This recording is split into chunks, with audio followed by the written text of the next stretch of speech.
The word jihad is mentioned in the Quran about 41 times.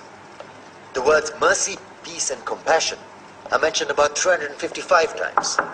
Yes, come in. Come on in, Riaz. Sit down, please. Contrary to popular belief in most Western cultures, Islam is a religion that preaches peace and tolerance. Yes, Patricia.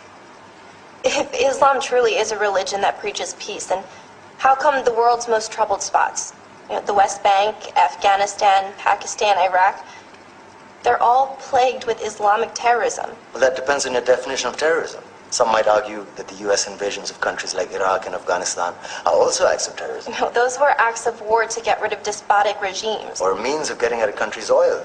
Conspiracy theories. Well, may I? Yes, please. Go ahead, Riaz. Mr. Khan is right. I mean, if we're talking about terrorists, the world's biggest terrorists are the white superpowers. Come on now. No, really, stop and think about it. Explain 9/11. Okay. Do you know how many people died in the Twin Towers strike? Around 3,000. And do you have any idea how many people died in the bombing of Afghanistan? Take a wild guess. More than 15,000 people died. And that's just conservative figures. About 50,000 tons of explosives were dropped on innocent civilians.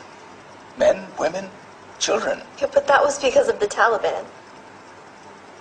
Now that you brought it up, did you know that the Taliban was a creation of the CIA to fight the Russians? Whatever. They were still harboring terrorists. Yeah, right. Terrorists that were never found. Just like the weapons of mass destruction that were never found in Iraq. Do you want to get into the death toll in Iraq? 500,000 civilians and counting. And what do Britain and America say when they don't find these weapons? It's simple.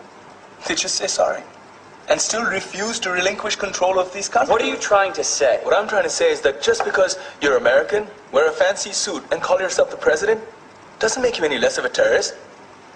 I'm saying that if you don't stop meddling in other people's countries, you will face a backlash. If Muslims like you feel that way, then why don't you get out of our country? We will. As soon as you promise to leave ours.